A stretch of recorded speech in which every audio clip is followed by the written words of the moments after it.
Everyone, welcome to my new blog. আমি তোমাদের সাথে কথা দিয়েছিলাম এবার থেকে ডেইলি ব্লগ আপলোড করব, কিন্তু দেখো সারা দিন আমি কোনো ভিডিও নিতে পারিনি।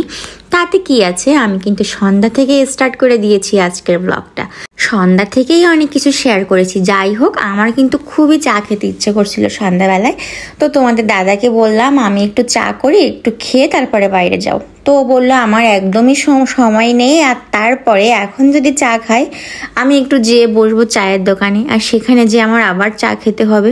তো ঘরে যদি চা খেয়ে যাই তো মামার দোকানের চাটা কে খাবে?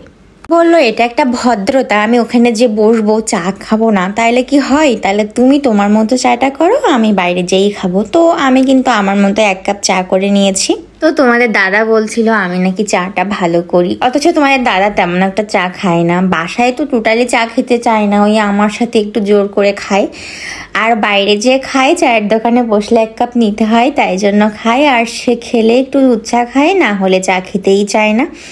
আর বাসায় খেলে আমরা প্রায় গ্রিন টি খাই যখন ও আমার সাথে খেতে চায়। আর আমি যখন একা একা খাই তখন আমি একটু লাল চা খাই। তো এই যে আমি একটু বিস্কিট নিয়ে নিচ্ছি। তো তোমাদের দাদা বললো দেখি তোমার কৌটায় কি আছে। তো আমি বলছিলাম না, আমার কৌটা দেখানো যাবে না। তো এটাই ছিল, বললো না তোমার কৌটায় তো অনেক বিস্কুট আছে, দেখালে কি সমস্যা। তো এই যে আমার কিন্তু চা কমপ্লিট, আর আমি এখন চলে যাচ্ছি একটু খেতে। তো আমার সন্ধ্যার আজকে নাস্তাটা চা বিস্কুট দিয়েই হবে। তো এই যে চা নিয়ে চলে এসেছি। আর চা খেতে গেলে আমি চা প্রায় খাই না একা একা, তো এখন কি করব, তোমাদের দাদা তো খাবে না, তো সেই জন্য কিন্তু আমি আমার মতো নিয়ে বসে গেছি। আর আজকে আমি চা খাওয়ার সময় একটু ঢং করেছি, তোমরা আবার কেউ কিছু মনে করো না। চা খাওয়ার সময় বলছিলাম যদি আমি ফুড ব্লগার হতাম তাহলে দেখো আমি চা খেয়ে কেমন করতাম। তো আমি একটু চা খেয়ে বললো, তোমাদের দাদা বললো একটু বিস্কুট খেয়ে দেখাও যে কেমন করতে। তো আমি দেখো বিস্কুটটা ভিজিয়ে গালে দিয়ে একটু ঢং করছি আর কি, ফুড ব্লগারদের মতো।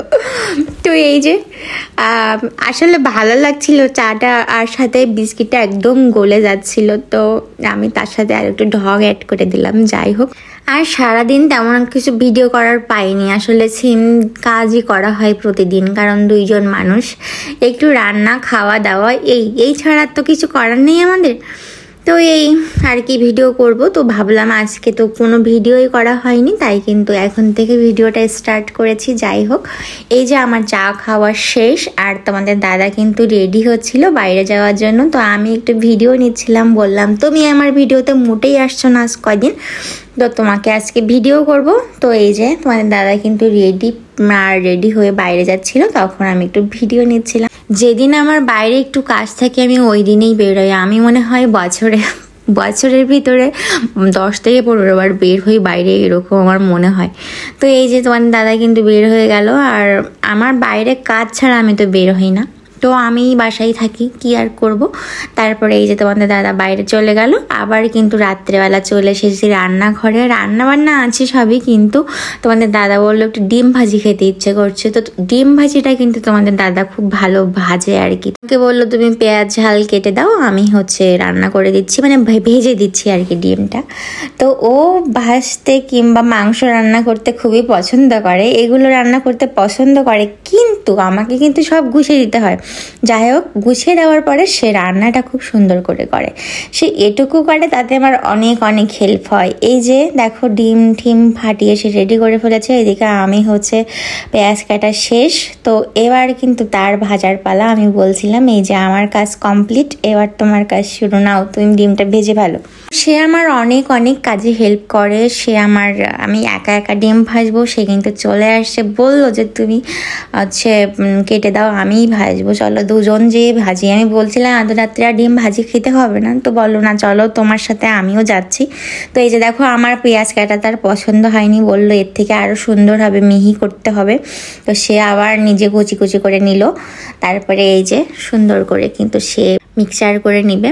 তো তার কাজের কায়দা আলাদা, আমি তার সাথে পেরে উঠি না বাবা।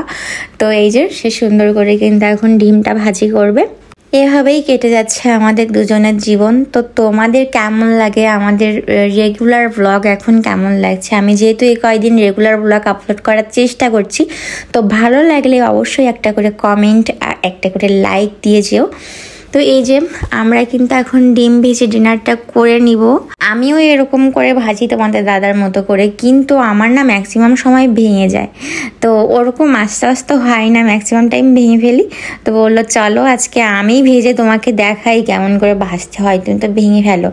যাই হোক, আমার রান্না যেমনই হোক না কেন সে কোনো অবজেকশন করে না, তো সে সোনামুখ করে খেয়ে নেয়, কিন্তু ভালো না হলে সে বলে আমি করি জিনিসটা দেখো। তো ও হই করে আমাদের কিন্তু চলে যাচ্ছে। তো এই ছিল আজকের ব্লগটা, কেমন লাগলো অবশ্যই কিন্তু কমেন্ট করে জানিও। আর দেখা হচ্ছে নেক্সট দিন নেক্সট ব্লগে, সেই পর্যন্ত সবাই ভালো থেকো, টাটা।